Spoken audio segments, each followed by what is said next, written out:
देश की संसद में आज पीएम मोदी ने पश्चिम एशिया में जारी संघर्ष पर बड़ा बयान दिया है और विपरीत परिस्थितियों से भारत को उबारे रखने का प्लान भी शेयर किया है। ये रिपोर्ट देखिए।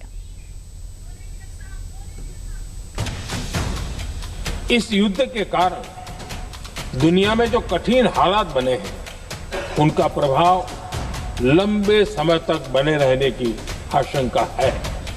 इसलिए हमें तैयार रहना होगा, हमें एकजुट रहना होगा। हम कोरोना के समय भी एकजुटता से ऐसी चुनौतियों का सामना कर चुके हैं।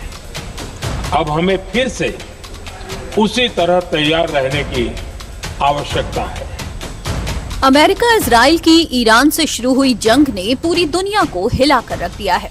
स्ट्रेट ऑफ होर्मुज का रास्ता बंद होने से पूरी दुनिया पर आज ऊर्जा संकट मंडरा रहा है। इसी बीच सोमवार को पीएम मोदी ने पश्चिम एशिया में जंग के हालातों पर पहली बार सार्वजनिक बयान दिया है। पीएम मोदी ने लोकसभा में संकट की इस घड़ी से निपटने के लिए एकता और एकजुटता का मंत्र दिया।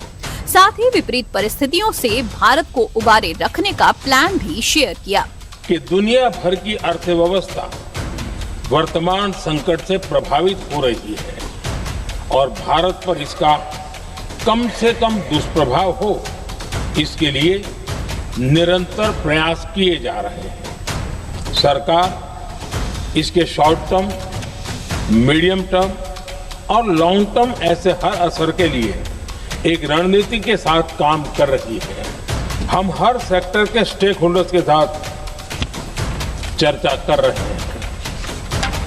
जहां भी जरूरत है उस सेक्टर को आवश्यक सपोर्ट दिया जा रहा है। भारत सरकार ने एक इंटर मिनिस्ट्रियल ग्रुप भी बनाया है। ये ग्रुप हर रोज मिलता है और हमारे इंपोर्ट एक्सपोर्ट में आने वाली हर दिक्कत का आकलन करता है। इसके साथ ही पीएम मोदी ने मिडिल ईस्ट में छिड़े युद्ध पर भारत का पक्ष भी मजबूती के साथ पेश किया है। पीएम मोदी ने मिडिल ईस्ट में चल रहे संघर्ष पर चिंता जताते हुए होर्मुज स्ट्रेट में बनी रुकावटों पर विरोध जाहिर किया है। जहां तक डिप्लोमेसी की बात है, भारत की भूमिका स्पष्ट है। शुरुआत से ही हमने इस संघर्ष को लेकर अपनी गहरी चिंता व्यक्त की है।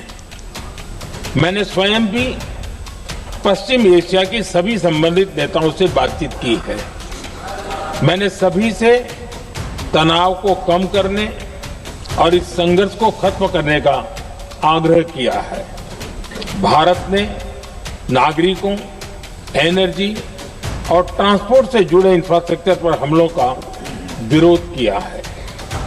कमर्शियल जहाजों पर हमला और हॉर्मुज स्ट्रेट जैसे अंतर्राष्ट्रीय जलमार्ग में रुकावट अस्वीकार्य है।